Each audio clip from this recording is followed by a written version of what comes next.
ನಮಸ್ತೆ, welcome to my channel astro spirituality. ಇವತ್ತು ನಾವು ನಿಮ್ಮ ಒಂದು ಡೇಟ್ ಆಫ್ ಬರ್ತ್ ನಲ್ಲಿ ಇರುವಂತಹ ಸೀಕ್ರೆಟ್ಸ್ ಬಗ್ಗೆ ತಿಳ್ಕೊಂತಾ ಇದ್ದೀವಿ. ಹಾಗೂ ನಿಮ್ಮ ಒಂದು ಡೇಟ್ ಆಫ್ ಬರ್ತ್ ನ ಇಟ್ಕೊಂಡು ಹೇಗೆ ನೀವು ಕ್ಯಾಲ್ಕುಲೇಟ್ ಮಾಡಿ ನಿಮ್ಮ ಒಂದು ಬರ್ತ್ ಏನಕ್ಕಾಗಿರುತ್ತೆ ಅಂಡ್ ಯಾವ ಒಂದು ಇಂಟೆನ್ಷನ್ ಇಂದ ನಿಮ್ಮ ಒಂದು ಜೀವನನ ನೀವು ಮಾಡ್ತಾ ಇರ್ತೀರಾ ಅನ್ನೋದ್ರ ಬಗ್ಗೆ ತಿಳ್ಕೊಳ್ಳೋಣ. ಇದು ಎಲ್ಲರೂ ಈಸಿಯಾಗಿ ಕ್ಯಾಲ್ಕುಲೇಟ್ ಮಾಡಬಹುದಾಗಿರುವಂತ ಒಂದು ವಿಷಯನೇ ಆಗಿದೆ. ಸೊ ಫಸ್ಟ್ ಆಫ್ ಆಲ್ ಹೇಗೆ ಕ್ಯಾಲ್ಕುಲೇಟ್ ಮಾಡಬೇಕು ಅನ್ನೋದ್ರ ಬಗ್ಗೆ ತಿಳ್ಕೊಳ್ಳೋಣ. ಮೊಟ್ಟ ಮೊದಲನೇದಾಗಿ ಡೇಟ್, ಮಂತ್ ಮತ್ತು ಇಯರ್ ತಗೊಳ್ಳಿ. ಸೊ ಇಲ್ಲಿ ನಾನು ಡೇಟ್ ಆಫ್ ಬರ್ತ್ ಸುಮ್ಮನೆ ತಗೊಂತೀನಿ. 13/7/1993 ಒಂದು ಡೇಟ್ ಆಫ್ ಬರ್ತ್ ತಗೊಂಡಿದ್ದೀನಿ. ಇದರಲ್ಲಿ ಇವಾಗ ಫಸ್ಟ್ ಇದನ್ನೆಲ್ಲಾನು ಸಿಂಗಲ್ ಡಿಜಿಟ್ ತಗೋಬರ್ಬೇಕಾಗತ್ತೆ. ಸೊ 1 + 3 = 4 ಆಗುತ್ತೆ. ಹಾಗೇನೆ 7 ಸಿಂಗಲ್ ಇದೆ, ಸೊ 7 ಸಿಂಗಲ್ ತಗೊಳ್ಳೋಣ. ಸೊ ಇಲ್ಲಿ 1 + 9 + 9 + 3 ಮಾಡಿದಾಗ ನಮಗೆ 22 ಬರುತ್ತೆ. ಸೊ 2 + 2 = 4 ಬರುತ್ತೆ. ಸೊ ಎಲ್ಲಾನು ಸಿಂಗಲ್ ಡಿಜಿಟ್ ತಗೊಬಂದ್ವಿ. ಈಗ ಇದನ್ನೆಲ್ಲಾನು ಕೂಡ ಆಡ್ ಮಾಡ್ಬೇಕಾಗತ್ತೆ. ಸೊ ಇದನ್ನೆಲ್ಲ ಆಡ್ ಮಾಡಿದಾಗ ನಮಗೆ 18 ಬರುತ್ತೆ. ಸೊ 1 + 8 ಮಾಡಿದಾಗ ನಮಗೆ 9 ಬರುತ್ತೆ. ಏನಪ್ಪಾ ಇದು ಲೈಫ್ ಪಾತ್ ನಂಬರ್ ಅನ್ನೋದ್ರ ಬಗ್ಗೆ ತಿಳ್ಕೊಳ್ಳೋಣ first. So life path number ಅನ್ನುವಂಥದ್ದು ನಿಮ್ಮ ಒಂದು ಹುಟ್ಟಿನ ರೀಸನ್ ಏನು ಅನ್ನೋದನ್ನ ತಿಳಿಸುತ್ತೆ. ಹಾಗೂ ನಿಮ್ಮ ಜೀವನ ಪರ್ಯಂತ ನೀವು ಏನನ್ನ ನೀವು ತುಂಬಾ ಆಸಕ್ತಿಯಿಂದ ಮಾಡ್ತೀರಾ, ಹಾಗೂ ಯಾವ ಒಂದು ರೀಸನ್ಗೆ ನೀವು ಹುಟ್ಟಿದ್ದೀರಾ ಅನ್ನೋದ್ರ ಬಗ್ಗೆ ಲೈಫ್ ಪಾತ್ ನಂಬರ್ ತುಂಬಾನೇ ಕ್ಲಿಯರ್ ಆಗಿ ತಿಳಿಸುತ್ತೆ. ಸೊ ಇದಕ್ಕೆ ಇದರದೇ ಆದ ಒಂದು ಮಹತ್ವ ಇದೆ. ಹಾಗೇನೆ ನಿಮ್ಮ ಒಂದು ಡೇಟ್ ಆಫ್ ಬರ್ತ್ ಏನಿದೆ ಅದಕ್ಕೂ ಕೂಡ ಒಂದು ಮಹತ್ವ ಇದೆ. ಏನು, ಈಗ ಇಲ್ಲಿ ಬಂದ್ಬಿಟ್ಟು ಡೇಟ್ ಆಫ್ ಬರ್ತ್ 13 ಇರೋದ್ರಿಂದ ಇದರ ಒಂದು ನಂಬರ್ ಬಂದ್ಬಿಟ್ಟು 4 ಆಗುತ್ತೆ. ಸೊ ಈ 4 ಡೇಟ್ ಆಫ್ ಬರ್ತ್ 4 ಇದ್ರೆ ನಿಮ್ಮ ಒಂದು ಇದು ಪ್ರೊಜೆಕ್ಷನ್, ಯಾರ ಒಂದು ಪ್ಲೇಸ್ಗೆ ಹೋದಾಗ ನೀವು ಯಾವ ತರ ಜನರು ನಿಮ್ಮನ್ನ ನೋಡ್ತಾರೆ, ಹಾಗೂ ನಿಮ್ಮ ಒಂದು ಅಪಿಯರೆನ್ಸ್ ಹೆಂಗಿದೆ, ಹಾಗೂ ನಿಮ್ಮ ಅಪಿಯರೆನ್ಸ್ಗೆ ಇರುವಂತ ಬೆಲೆನ ಈ ಡೇಟ್ ಆಫ್ ಬರ್ತ್ ಇಂಡಿಕೇಟ್ ಮಾಡುತ್ತೆ.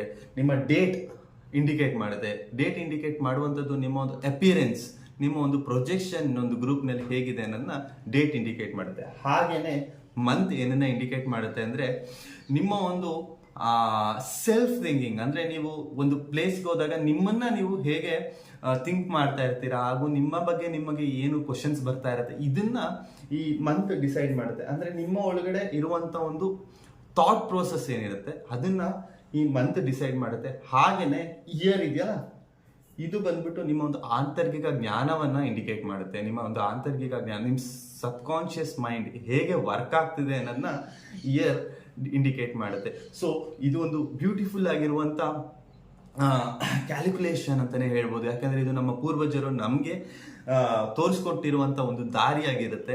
ಹೇಗೆ ನಾವು ನಮ್ಮನ್ನ ಅರ್ಥಕೊಳ್ಬಹುದು ಅಂತ ಇಷ್ಟರಲ್ಲೇ ನಾವು ತಿಳ್ಕೊಬಹುದು. ನಿಮ್ಮ ಒಂದು ಡೇಟ್ ಆಫ್ ಬರ್ತ್ ಇಟ್ಕೊಂಡೆ ನಿಮ್ಮ ಒಂದು ಜೀವನವನ್ನ ನಾವು ಒಂದು ಲೆವೆಲ್ಗೆ ಅನಲೈಸ್ ಮಾಡ್ಕೊಬಹುದು. ನಿಮ್ಮ ಒಂದು ಜೀವನದ ಒಂದು ಶೈಲಿಯನ್ನ ನಾವು ಗುರುತಿಸ್ಬೋದು ಅಂತಾನೆ ಹೇಳ್ಬೋದು. ಈಗ ಇವತ್ತು ಲೈಫ್ ಪಾತ್ ನಂಬರ್ ಬಗ್ಗೆ ತುಂಬಾನೇ ಡೀಪ್ ಆಗಿ ಡಿಸ್ಕಷನ್ ಮಾಡೋಣ. ಹಾಗೇನೆ ಯಾವ ಲೈಫ್ ಪಾತ್ ನಂಬರ್ ಬಂದಿರೋರು ಯಾವ ಕೇಪಬಿಲಿಟೀಸ್ ನ ಹೊಂದಿರ್ತಾರೆ, ಹಾಗೂ ಅವರು ಒಂದು ಹುಟ್ಟಿನ ರೀಸನ್ ಏನು ಅನ್ನೋದ್ರ ಬಗ್ಗೆ ತಿಳ್ಕೊಳ್ತಾ ಹೋಗೋಣ. ಸೊ ಮೊಟ್ಟ ಮೊದಲನೇದಾಗಿ 1 ಇಂದ ಸ್ಟಾರ್ಟ್ ಮಾಡೋಣ. ಸೊ 1 ಯಾರ ಒಬ್ಬರ life path number. Life path ಅಂದ್ರೆ sum of all this is life path number. ಈಗ ನಿಮ್ಗೆ ಲೈಫ್ ಪಾತ್ ನಂಬರ್ ತೆಗಿಯೋಕೆ ಕ್ಲೀನ್ ಆಗಿ ಗೊತ್ತಾಗಿದೆ ಅನ್ಕೋತೀನಿ. ಸೊ ಲೈಫ್ ಪಾತ್ ನಂಬರ್ ತುಂಬಾನೇ ಇಂಪಾರ್ಟೆಂಟ್ ಆಗುತ್ತೆ ನಿಮ್ ಲೈಫ್ ನಲ್ಲಿ. ಸೊ ಈಗ 1 ಲೈಫ್ ಪಾತ್ ನಂಬರ್ ಇರುವಂತವ್ರು ಒಂಥರ ಲೈಫ್ ನಲ್ಲಿ ಸಿಕ್ಕಾಬಟ್ಟೆ ಡಿಗ್ನಿಫೈಡ್ ಪೊಸಿಷನ್ಸ್ ಅಲ್ಲಿ ಇರ್ತಾರೆ. ಅಂಡ್ ಅವ್ರು ಡಿಗ್ನಿಫೈಡ್ ಆಗಿರ್ತಾರೆ. ಅವ್ರ ಒಂದು ಡಿಸಿಷನ್ಸ್ ನ ತಗೊಳ್ಬೇಕಾದ್ರೆ ಅವರ ಒಂದು ಓನ್ ವೆಲ್ನೆಸ್ಗೆ ಡಿಸಿಷನ್ಸ್ ನ ತಗೊಳ್ಳಲ್ಲ. ಅವ್ರು ಯಾವತ್ತಿದ್ರು ಒಂದು ಗ್ರೂಪ್ಗೆ ಯಾವ ಒಂದು ಡಿಸಿಷನ್ಸ್ ತುಂಬಾನೇ ಒಳ್ಳೇದು ಅಂತ ಅನ್ಕೊಂತಾರೋ ಆ ಒಂದು ಡಿಸಿಷನ್ಸ್ಗಳನ್ನೇ ತಗೊಳ್ತಾ ಹೋಗ್ತಾರೆ. ಅಂಡ್ ಅವ್ರು ತುಂಬಾನೇ ಕೇಪಬಲ್ಡ್ ಆಗಿರ್ತಾರೆ ಒಂದು ಯಾವುದೇ ಒಂದು ಗ್ರೂಪ್ನ ಹ್ಯಾಂಡಲ್ ಮಾಡೋಕ್ಕೆ. ಸೊ ಇದು ಇವರ ಒಂದು ಲೈಫ್ನ ಒಂದು ಕಂಪ್ಲೀಟ್ ಸ್ಟ್ರೆಂತ್ ಅಂತಾನೆ ಹೇಳ್ಬೋದು. ಆ್ಯಂಡ್ ಇವರು ತುಂಬಾನೇ ಸ್ಟ್ರೈಕಿಂಗ್ ಕ್ಯಾರೆಕ್ಟರ್ಸ್ ಆಗಿರ್ತಾರೆ. ಯಾವುದೇ ಒಂದು ವಿಷಯನೇ ಆಗಿದ್ರು ಅದು ಎಲ್ಲರಿಗೂ ಒಳ್ಳೇದಾದ್ರೆ ಮಾತ್ರ ಆಕ್ಸೆಪ್ಟ್ ಮಾಡ್ಕೋತಾರೆ. ಇಲ್ಲಾಂದ್ರೆ ಯಾವುದೇ ಕಾರಣಕ್ಕೂ ಇಂಥವ್ರು ಆ ವಿಷಯಗಳನ್ನ ಆಕ್ಸೆಪ್ಟ್ ಮಾಡ್ಕೊಳ್ಳೋಕೆ ಹೋಗೋದಿಲ್ಲ. ಇವರ ಒಂದು ಲೈಫ್ ಇಂಟೆನ್ಷನ್ ಬಂದ್ಬಿಟ್ಟು ಯಾವಾಗ್ಲೂ ಕೂಡ ಎಲ್ಲರನ್ನು ಬೆಳೆಸ್ಬೇಕು ಅನ್ನೋದಾಗಿರುತ್ತೆ. ಹಾಗೂ ತುಂಬಾನೇ ಕಟ್ಟುಬದ್ದು ಜೀವನ ಒಂದು ತಪ್ಪು ಸರಿಗಳಿಗೆ ಇವರು ಜೀವನವನ್ನ ನಡೆಸ್ಕೊಂಡು ಹೋಗ್ತಾ ಇರ್ತಾರೆ. ಇಂಥ ವ್ಯಕ್ತಿಗಳು ತುಂಬಾನೇ ರೇರೆಸ್ಟ್ ಅಂತ ಹೇಳ್ಬೋದು, ಯಾಕಂದ್ರೆ ಇವ್ರಲ್ಲಿ ತುಂಬಾನೇ ಒಳ್ಳೆ ಫೈಟಿಂಗ್ ಸ್ಪಿರಿಟ್ ಕಾಣಿಸುತ್ತೆ. ಸೊ ಇದು ಇವರ ಒಂದು ಲೈಫ್ ಇದಾಗಿರುತ್ತೆ. ಹಾಗೂ ಲೈಫ್ ಪಾತ್ ನಂಬರ್ 2 ಇರುವಂತ ವ್ಯಕ್ತಿಗಳು ಇವರ ಲೈಫ್ನಲ್ಲಿ ತುಂಬಾನೇ ಕೇರಿಂಗ್ ಕ್ಯಾರೆಕ್ಟರ್ಸ್ ಆಗಿರ್ತಾರೆ. ಯಾವುದೇ ಒಂದು ವಿಷಯಗಳಿಗಾಗಿರ್ಲಿ ಸ್ಪಂದಿಸುವಂತ ಶಕ್ತಿ ಇವರಲ್ಲಿ ತುಂಬಾನೇ ಜಾಸ್ತಿ ಇರುತ್ತೆ. ಯಾರು ಇವ್ರ ಹತ್ರ ಹೋಗಿ ಕಷ್ಟಗಳನ್ನ ಹೇಳ್ಕೊಂಡಾಗ ಅದಕ್ಕೆ ಸಾಂತ್ವನ ಹೇಳುವಂತ ತಾಕತ್ತು ಇವರಲ್ಲಿ ಜಾಸ್ತಿ ಇರುತ್ತೆ. ಇವರು ಯಾರಿಗೆ ಆದ್ರೂ ತುಂಬಾನೇ ಒಳ್ಳೆ ಒಂದು ಇಮೇಜಸ್ನ ಮೂಡಿಸ್ತಾರೆ, ಒಳ್ಳೆ ಒಂದು ಧೈರ್ಯ ಕೊಡ್ತಾರೆ ಲೈಫ್ನಲ್ಲಿ. ನಿನ್ನ ಕೈಲಿ ಆಗತ್ತೆ, ನಾನು ಯಾವಾಗಲೂ ನಿನ್ನ ಜೊತೆ ಇದ್ದೀನಿ ಅನ್ನುವಂಥ ಒಂದು ಮನೋಭಾವದವರಾಗಿರ್ತಾರೆ ಈ ಲೈಫ್ ಪಾತ್ ನಂಬರ್ 2 ಇರುವಂಥ ವ್ಯಕ್ತಿಗಳು. ಹಾಗೇನೆ ಇವಾಗ ಲೈಫ್ ಪಾತ್ ನಂಬರ್ 3. ಈ ಲೈಫ್ ಪಾತ್ ನಂಬರ್ 3 ಯಾರಿಗಿರುತ್ತೋ, ಈ ಲೈಫ್ ಪಾತ್ ನಂಬರ್ 3 ಇರುವಂಥ ವ್ಯಕ್ತಿಗಳು ಯಾವತ್ತೇ ಆದ್ರೂ ಅವರ ಒಂದು ಜ್ಞಾನದಿಂದ ಅವರು ತುಂಬಾನೇ ಹೆಸರುವಾಸಿಯಾಗಿರ್ತಾರೆ. ಇವರು ಎಲ್ಲರಿಗೂ ಜ್ಞಾನವನ್ನ ದಾರಿ ಎರಿತಾ ಬರ್ತಾರೆ. ಒಂದು ವಿದ್ಯೆನ ಕೊಡುವಂಥದ್ದು ಇವರ ಒಂದು ಇದಾಗಿರುತ್ತೆ. ಟೀಚಿಂಗ್ ಎಂಥದ್ದೇ ಆಗಿರಲಿ, ಇವರು ಟೀಚಿಂಗ್ ಒಂದು ಕೇಪಬಿಲಿಟಿ ತುಂಬಾನೇ ಜಾಸ್ತಿ ಇರುತ್ತೆ. ಹಾಗೂ ಇವರ ಒಂದು ಕೇರಿಂಗ್ ಕೇಪಬಿಲಿಟಿ ಹೇಗಿರುತ್ತೆ ಅಂದ್ರೆ, ನೀನು ತಪ್ಪು ಮಾಡಿದ್ರೆ ಕಲಿತೀಯ ಅಂದ್ರೆ ನೀನು ತಪ್ಪು ಮಾಡು, ಕಲಿ, ಆದರೆ ಕಲ್ತಿ ಮುಂದೆ ಬಾ ಅನ್ನುವಂಥ ಒಂದು ಮನೋಭಾವದವರಾಗಿರ್ತಾರೆ. ಇವರ ಜೀವನದಲ್ಲೂ ಇವರು ತುಂಬಾನೇ ಒಂದು ಕಲಿಕೆಗೆ ಪ್ರಾಮುಖ್ಯತೆ ಕೊಡ್ತಾರೆ. ಇವರು ಜ್ಞಾನಕ್ಕೆ ತುಂಬಾನೇ ಪ್ರಾಮುಖ್ಯತೆ ಕೊಡ್ತಾರೆ. ಹಾಗೂ ಇವರಿಗೆ ತುಂಬಾನೇ ಸ್ಟ್ರೆಂತ್ ಯಾವುದರಲ್ಲಿ ಅಂತಂದ್ರೆ, ಯಾವುದೇ ಒಂದು ವಿಚಾರವನ್ನು ಅರ್ಥ ಮಾಡ್ಕೊಳ್ಳೋದು ಇವರ ಒಂದು ಸ್ಟ್ರೆಂತ್ ಆಗಿರುತ್ತೆ. ಹಾಗೇನೆ ಲೈಫ್ ಪಾತ್ ನಂಬರ್ 4 ಯಾವ ವ್ಯಕ್ತಿಗಿರುತ್ತೋ ಇಂಥ ವ್ಯಕ್ತಿಗಳು out of the box think ಮಾಡ್ತಾರೆ. ಯಾವುದೇ ಒಂದು ವಿಚಾರವನ್ನು 4 ಜನ ಹೇಗೆ ಥಿಂಕ್ ಮಾಡ್ತಾರೋ ಹಾಗೆ ಥಿಂಕ್ ಮಾಡಲ್ಲ. ಇವರ ಒಂದು ಥಿಂಕಿಂಗ್ ತುಂಬಾ ವಿಭಿನ್ನವಾಗಿರುತ್ತೆ. ಆದರೂ ಕೂಡ ಇವರ ಥಿಂಕಿಂಗ್ ಸಕ್ಸಸ್ ರೇಟ್ಸ್ ತುಂಬಾನೇ ಜಾಸ್ತಿ ಇರುತ್ತೆ. ಇವರ ಲೈಫ್ ಆಂಬಿಷಿಯಸ್, ತುಂಬಾನೇ ಪ್ರೆಸೆಂಟ್ಫುಲ್ ಆಗಿರುತ್ತೆ. ಅವರು ಪಾಸ್ಟ್ ಬಗ್ಗೆನೇ ಆಗಿರ್ಲಿ, ಫ್ಯೂಚರ್ ಬಗ್ಗೆನೇ ಆಗಿರ್ಲಿ ತುಂಬಾನೇ ಜಾಸ್ತಿ ತಲೆ ಕೆಡಿಸ್ಕೊಳ್ಳೋಕೆ ಹೋಗಲ್ಲ. ಪ್ರೆಸೆಂಟ್ ಅಲ್ಲಿ ಪ್ಲೆಸೆಂಟ್ ಆಗಿ ಬದುಕುವಂತ ವ್ಯಕ್ತಿಗಳಾಗಿರ್ತಾರೆ. ಅಂಡ್ ಇವರು ತುಂಬಾನೇ ಕನ್ಫ್ಯೂಷಿಂಗ್ ಸ್ಟೇಟ್ ಅಲ್ಲಿ ಹೀರೋಂಗೆ ಕಾಣಿಸಿದ್ರು ಕೂಡ ಇವರು ಒಂದು ಏನು ಗುರಿನ ಇಡ್ತಾರೆ ಅದು ತುಂಬಾನೇ ಬೇಗ ಫಿಕ್ಸ್ ಮಾಡ್ತಾರೆ, ಹಾಗೂ ಬೇಗನೆ ತಲುಪ್ತಾರೆ ಕೂಡ. ಆದ್ರೆ ಇವ್ರಿಗಿರುವಂತ ಒಂದು ತಾಕತ್ ಏನಂದ್ರೆ, ದೇ ಕ್ಯಾನ್ ಇಮ್ಯಾಜಿನೇಷನ್ ತುಂಬಾನೇ ಜಾಸ್ತಿ ಇರುತ್ತೆ ಇವ್ರಿಗೆ. ಸೊ ಲೈಫ್ ಪಾತ್ ನಂಬರ್ 5, ಇಂಥ ವ್ಯಕ್ತಿಗಳನ್ನ ನೀವು ಯಾವುದೇ ಕಾರಣಕ್ಕೂ ನಂಬರ್ಸ್ ಅಲ್ಲಿ ಬೀಟ್ ಮಾಡೋಕೆ ಆಗಲ್ಲ. ಯಾಕಂದ್ರೆ ಇವರು ಎಷ್ಟು ಕ್ಯಾಲ್ಕುಲೇಟಿವ್ ಮೈಂಡ್ಸ್ ಅಂತಂದ್ರೆ, ಇವರ ಒಂದು ಕೇಪಬಿಲಿಟಿ ಕಂಪ್ಲೀಟ್ ಕ್ಯಾಲ್ಕುಲೇಷನ್ ಅಲ್ಲಿ ಇರುತ್ತೆ. ಒಂದು ಕೋಡಿಂಗ್ ಮಾಡೋದಾಗಿರ್ಲಿ, ಒಂದು ಸಾಫ್ಟ್ವೇರ್ ಬಿಲ್ಡ್ ಮಾಡೋದಾಗಿರ್ಲಿ, ಯಾವುದೇ ಒಂದು ಕ್ಯಾಲ್ಕುಲೇಷನ್ ವಿಷಯಕ್ಕೆ ಬಂದ್ರೆ ಇವರು ತುಂಬಾನೇ ಫಾರ್ವರ್ಡ್ ಅಲ್ಲಿ ಇರ್ತಾರೆ. ಅಂಡ್ ಇಂಥ ವ್ಯಕ್ತಿಗಳು ಟೀಚಿಂಗ್ ಕೇಪಬಿಲಿಟಿ ಕಡಿಮೆ ಇದ್ರೂ ಕೂಡ ಇವರು ಅರ್ಥ ಮಾಡ್ಕೊಳ್ಳುವಂಥ ಸ್ಪೀಡ್ ತುಂಬಾನೇ ಜಾಸ್ತಿ ಇರುತ್ತೆ. ಯಾವುದೇ ಒಂದು ವಿಚಾರನೇ ಆದ್ರೂ ಹಾಳಕ್ಕೆ ಹಿಡ್ದು ಇವರು ಅರ್ಥ ಮಾಡ್ಕೊಳ್ಳುವಂಥ ಕೇಪಬಿಲಿಟಿ ಇರುತ್ತೆ ಯಾರಿಗೆ ಲೈಫ್ ಪಾತ್ ನಂಬರ್ 5 ಇರುತ್ತೋ ಇಂಥ ವ್ಯಕ್ತಿಗಳಿಗೆ.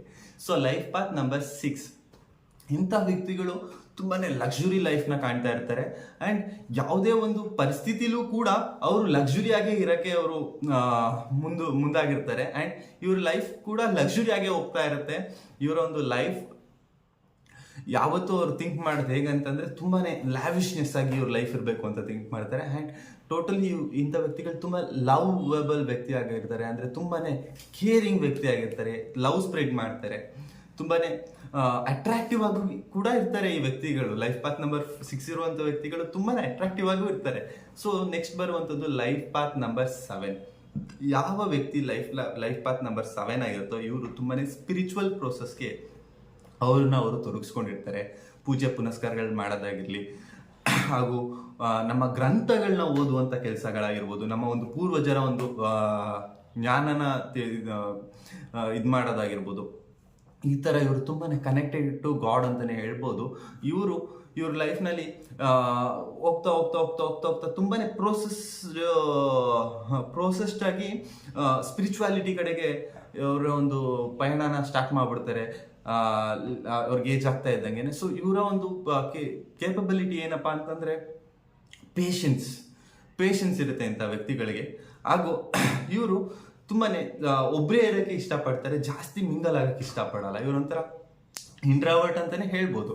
ಸೊ ಲೈಫ್ ಪಾತ್ ನಂಬರ್ 8 ಇರುವಂತ ವ್ಯಕ್ತಿಗಳು, ಯಾರ ಲೈಫ್ ಪಾತ್ ನಂಬರ್ 8 ಆಗಿರುತ್ತೋ ಅವರು ತುಂಬಾನೇ ಚಾರಿಟಿ ತುಂಬಾನೇ ಮಾಡ್ತಾರೆ. ಹಾಗೂ ಇವ್ರಿಗೆ ಅಂಬಲ್ನೆಸ್ ಜಾಸ್ತಿ ಇರುತ್ತೆ. ಬಟ್ ಇವ್ರು ಹೇಗೆ ಅಂದ್ರೆ ತಪ್ಪನ್ನ ತಪ್ಪು ಅಂತಾನೆ ಹೇಳ್ತಾರೆ, ಸರಿನಾ ಸರಿ ಅಂತಾನೆ ಹೇಳ್ತಾರೆ. ಅಷ್ಟು ಪರ್ಫೆಕ್ಟ್ ಆಗಿ ಇರ್ತಾರೆ. ಯಾರಿಗೂ ಬೇಜಾರಾಗುತ್ತೆ ಅಥವಾ ಖುಷಿ ಆಗುತ್ತೆ ಅಂತ ನಿರ್ಧಾರಗಳನ್ನ ಚೇಂಜ್ ಮಾಡ್ಕೊಳ್ಳುವಂತ ವ್ಯಕ್ತಿ ಇವ್ರಾಗಿರೋಲ್ಲ. ಅಂಡ್ ಇವ್ರಿಗೆ ತುಂಬಾನೇ ಕೇಪಬಲ್ ಗಿಫ್ಟ್ ಅಂತಂದ್ರೆ ಏನಂದ್ರೆ, ಇವರು ಯಾವುದೇ ಒಂದು ವಿಚಾರನೇ ಆಗಿರ್ಬೋದು ಅನಲೈಸ್ ಮಾಡಿ ಅದಕ್ಕೆ ಏನು ಪರ್ಫೆಕ್ಟ್ ರೀಸನ್ ಇದು ಸೊಲ್ಯೂಷನ್ ಇರುತ್ತೋ ಅದನ್ನ ಕೊಡಕ್ಕೆ ಟ್ರೈ ಮಾಡ್ತಾರೆ. ಅಂಡ್ ಇನ್ ಕೇಸ್ ಅವರಿಂದಲೇ ತಪ್ಪಾಗಿದ್ರೆ ಅವರು ಅದಕ್ಕೆ ಅವರೇ ಸ್ವತಃ ಪಶ್ಚಾತ್ತಾಪನೂ ಕೂಡ ಪಡ್ತಾರೆ. ಯಾವ ವ್ಯಕ್ತಿ ಲೈಫ್ ಪಾತ್ ನಂಬರ್ 8 ಆಗಿರುತ್ತೋ ಇಂಥ ವ್ಯಕ್ತಿಗಳು. ಸೊ ಲೈಫ್ ಪಾತ್ ನಂಬರ್ 9 ಇಂಥ ವ್ಯಕ್ತಿಗಳು ತುಂಬಾನೇ ಫೈಟಿಂಗ್ ಸ್ಪಿರಿಟ್ ಇರುತ್ತೆ ಇವ್ರ ಲೈಫ್ನಲ್ಲಿ. ಎಲ್ಲದಕ್ಕೂ ಫೈಟ್ ಮಾಡಿ ಪಡ್ಕೊಂತಾರೆ. ಅಂಡ್ ಯಾವುದೇ ಒಂದು ವಿಷಯನ ಇವರು ಏಮ್ ಮಾಡಿ ಇಟ್ಕೊಂಡ್ರು ಆ ಏಮ್ನ ತಲುಪೋವರೆಗೂ ಇವ್ರಿಗೆ ಸಮಾಧಾನ ಇರಲ್ಲ, ನಿದ್ದೆ ಇರಲ್ಲ, ಏನೂ ಇರಲ್ಲ. 24/7 ಅದಕ್ಕೆ ಬೇಕಾದ್ರೆ ದುಡಿತಾರೆ. ಅಂಡ್ ಯಾರು ಇಂಥ ವ್ಯಕ್ತಿಗಳು ಲೈಫ್ ಪಾತ್ ನಂಬರ್ 9 ಇರುವಂಥ ವ್ಯಕ್ತಿಗಳು ಯಾರು ನಿಮ್ಮ ಸುತ್ತಮುತ್ತ ಇದ್ರೆ ನೀವು ಅವ್ರು ನಿಜವಾಗ್ಲೂ ತುಂಬಾನೇ ಲವ್ ಮಾಡ್ಬೇಕು. ಯಾಕಂದ್ರೆ ಅವ್ರು ಒಂದ್ಸತಿ ಒಬ್ರ ಮೇಲೆ ನಂಬಿಕೆ ಇಟ್ಟು ಅಂದ್ರೆ ಅದು ಅನ್ಬ್ರೇಕಬಲ್ ಆಗಿರುತ್ತೆ. ಅವ್ರು ತುಂಬಾನೇ ನಂಬ್ತಾರೆ ಕೂಡ ಒಬ್ಬ ವ್ಯಕ್ತಿನ. ಹಾಗೇನೆ ಅವರ ಒಂದು ಏನೇ ಒಂದು ಪ್ರಾಬ್ಲಮ್ಸ್ ಬಂದ್ರೆ ಅವ್ರ ಜೊತೆಗೆ ನಿಂತ್ಕೊಂಡು ಅವ್ರು ಫೈಟ್ ಮಾಡಿ ಅವ್ರಿಗೆ ಗೆಲುವನ್ನ ತಂದ್ಕೊಡುವಂತ ಕೆಲಸನೂ ಕೂಡ ಮಾಡ್ತಾರೆ. ಗುಡ್ ಫ್ರೆಂಡ್ ಅಂತಾನೆ ಹೇಳ್ಬೋದು ಲೈಫ್ ಪಾತ್ ನಂಬರ್ 9 ಇರುವಂತ ವ್ಯಕ್ತಿಗಳು. ಸೊ ಇದು ನಿಮ್ಮ ಒಂದು ಲೈಫ್ ಪಾತ್ ನಂಬರ್ನ ಒಂದು ವಿಶೇಷವಾದ ಏನನ್ಬೋದು ಎಕ್ಸ್ಪ್ಲೋರಿಂಗ್ ಅಂತ ಹೇಳ್ಬೋದು. And thank you for watching this channel. Please subscribe ಮಾಡಿ. ಹಾಗೇನೆ ಇನ್ನು ನಿಮ್ಮ ಒಂದು ಡೇಟ್ ಏನು ಇಂಡಿಕೇಟ್ ಮಾಡುತ್ತೆ, ನಿಮ್ಮ ಒಂದು ಮಂತ್ ಏನು ಇಂಡಿಕೇಟ್ ಮಾಡುತ್ತೆ ಅನ್ನೋದ್ರ ಬಗ್ಗೆ ತಿಳ್ಕೊಳ್ಳೋಕೆ ಇಂಟ್ರೆಸ್ಟ್ ಇದ್ರೆ ನನಗೆ ಕಮೆಂಟ್ಸ್ ಮಾಡಿ. ಹಾಗೇನೆ ಬೆಲ್ ಐಕಾನ್ ಒತ್ತೋದಂತೂ ಮರಿಬೇಡಿ. Thank you so much. ಶುಭವಾಗಲಿ.